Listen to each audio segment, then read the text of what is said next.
Bismillahirrahmanirrahim. Assalamualaikum warahmatullahi wabarakatuh. Saya Cikgu Muhammad Yusof akan membentangkan penerangan sedikit mengenai keunikan dalam kelab astronomi. So, satu projek yang mana saya dapat ilham daripada tahun 2018 ketika mengawas peperiksaan SPM. Ketika itu saya mendapati perkataan falak dan astronomi ditemui dalam 4 paper SPM.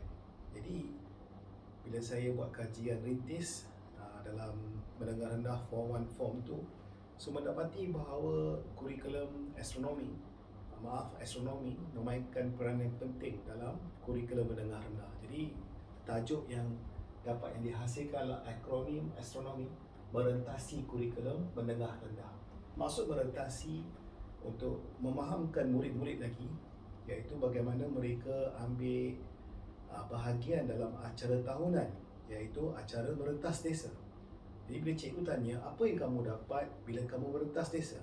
Kalau dalam sekolah, kamu akan nampak dalam sekolah saja. Tapi kalau kamu merentas desa, apa kamu nampak?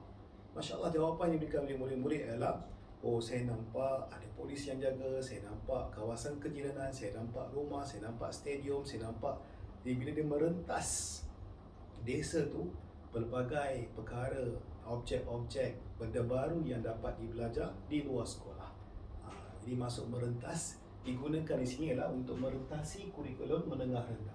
Jadi akronim yang saya dapat hasilkan adalah ASTRONOMI bagi 9 subjek. Berapa? 9 subjek.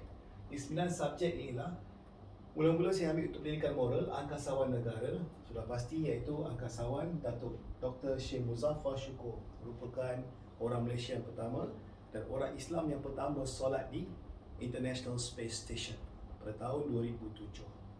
Di sini dalam pendidikan moral tingkatan 1 diberi tokoh. Jadi sebagai tambahan kita boleh ceritakan bagaimana angkasawan negara telah berjaya. Jadi kita boleh masukkan jadi penghargaan kepada tokoh dalam bab kenali diri. Seterusnya, sistem solar dalam sains. Dalam tingkatan 2, bab akhir iaitu bab 10, 11, 12 menceritakan tentang sistem solar, meteorite dan sebagainya. Jadi keadaan ini menarik para pelajar untuk meminati dalam bidang astronomi. Dan insyaAllah dalam plan bagaimana saya nak buat stesen solar. Maksudnya bermulanya pintu masuk pagar tu adalah stesen matahari, kan? Stesen matahari. So stesen matahari ni 150 juta kilometer. Pada 2 Januari, matahari berada sangat dekat dengan bumi. Tambah 3 juta, itu 153 juta kilometer. Pada bulan 7, 2 Julai, 6 bulan sekali akan berada jauh, iaitu 147 juta kilometer. Jadi bila ada number ni, pelajar-pelajar dia rasa minat, seronok kan. Bila tengok numbers ni dikaitkan, matematik dikaitkan dengan, dan sains dikaitkan dengan astronomi. Baik, seterusnya teleskop, reka bentuk teknologi. So reka bentuk teknologi yang saya ambil adalah teleskop. Bagaimana asas dalam bidang reka bentuk dan teknologi, RBT, iaitu apakah 7 prinsip yang kita boleh dapati dalam teleskop ini. Apakah 7 elemen yang boleh kita dapati dalam teleskop ini? Sudah pasti bentuknya ada, warnanya ada, garisannya ada dan sebagainya. Jadi pelajar-pelajar dapat mengaitkan tentang 7 elemen, 7 prinsip dan seterusnya. Bagaimana praktikal atau tidak praktikal sebuah teleskop. Kemudian Orion, constellation, ada 88 constellation, 88 constellation, kan? Such as Orion, Crux, Orion, Cancer, and etc. So when we observe the Orion, so Orion will appears in March after Maghrib, after 7:30 p.m. In September after Subuh, around 5 to 6 a.m. and in December 12, and in the month of 12, so 12 o'clock midnight. So midnight, the Orion will appears. It's very important for Muslim for pray, especially for the Qiblah. So more further explanation we can learn from Falak. Then selepas itu navigasi arah mata angin, geografi. Dalam geografi ini maksudnya kita nak tahu mana utara, mana timur, mana selatan, mana barat, kan? So dengan sini kita boleh ambil, okey, so dia boleh ambil kat mana location dia. Contoh negara yang paling utara sekali iaitu Kanada. Negara yang paling selatan sekali iaitu Argentina. Negara yang paling timur sekali Fiji, dalam bahasa Arabnya fajar sembahyang subuh, dan maghrib, waktu maghrib, maghribi, barat, di sebelah barat sekali. Nah, ni bila kita tengok ni, kita buat skop, kita kecilkan. Jadi pelajar boleh kaitkan geografi ni dengan banyak perkara. Satu, peta dunia, kita kecilkan kat Malaysia. Negara yang paling utara sekali di Malaysia, kan? Di Asia contohnya. Okay, kita ambil kat Pulau Pinang, kan?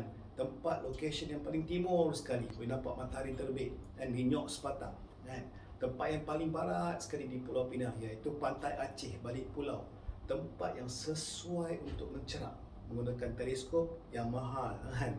Berjuta-juta, ada yang semi, ada yang auto dan sebagainya. Ini lebih kurang harga RM500. Jadi kita boleh mencerap di tempat lokasi paling barat sekali, kan? Contoh di Kalimantan Barat, kan, berlaku equinox. Kalau lihat gambar kat sini, okey, kan, gambar kat sini satu ilham yang kita dapat, walaupun nampak suka-suka.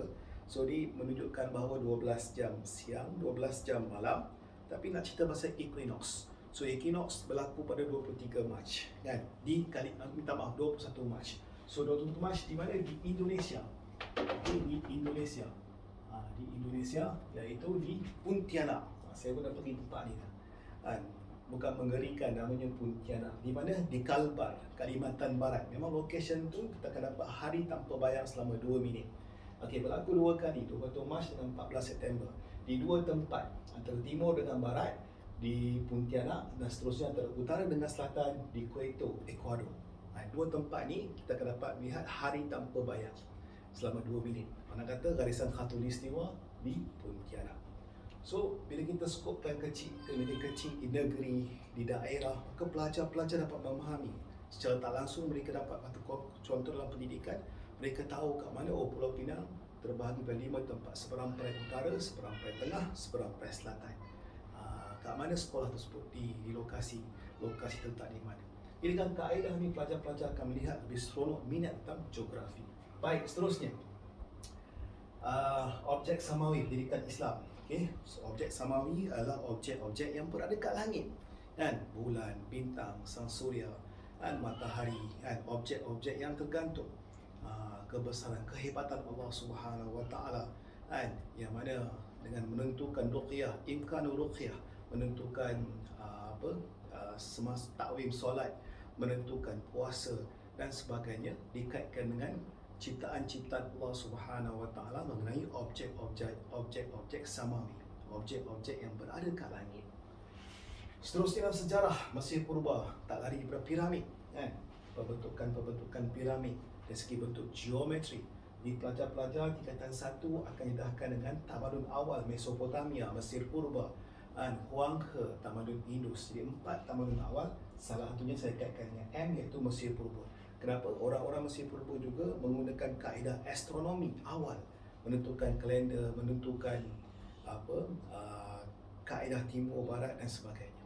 Mereka dah lama, walaupun 5,000 tahun yang lampau, mereka telah praktik dan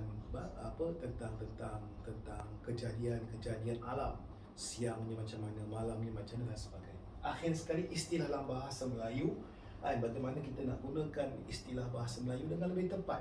Contoh, matahari tak boleh kata sinaran. Sinaran adalah benda pantulan. Sinaran berlaku pada bulan, pancaran matahari. Dan seterusnya kita guna lelangit.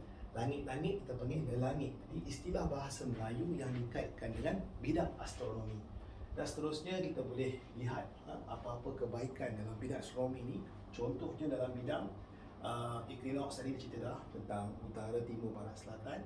Dan velocity dan height. Di sini satu poster yang saya pernah buat tahun 2018. Bagaimana saya meletak satu ukuran, iaitu ketinggian dengan dalam keadaan kelajuan. Dan benda yang paling laju dalam dunia adalah kilat. Kelajuan kilat dalam IEEE, International Electronic Engineering, meletakkan bahawa kelajuan kilat adalah 186,000 batu per jam. Tapi lebih tepat saya dengar lagi, di South Africa, seorang seorang ulama yang telah bagi tahu lebih tepat, iaitu 186,282 batu per jam. Jadi kelajuan kilat adalah begitu cepat sekali. Dan kesimpulannya bahawa subjek ataupun kelab astronomi memainkan peranan yang penting dalam memajukan, menambah minat dalam bidang-bidang subjek-subjek menengah rendah seperti yang saya telah nyatakan dekat sini, hampir 9 subjek. Dan tak mustahil kalau kita narrow down lagi, kita kaji lagi, maka banyak lagi subjek-subjek benda-benda yang kita akan dapat kaitkan dalam bidang astronomi. Apa beza astronomi dan falak? Astronomi adalah sebuah bangunan yang kita akan belajar tentang bintang, bulan, tapi falak dia punya penerangan dikaitkan dengan bangunan, dengan tumbuh-tumbuhan, dengan samawi, dengan lebih luas lagi.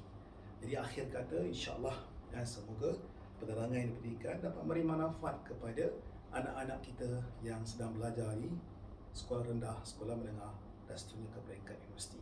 Sekian, terima kasih.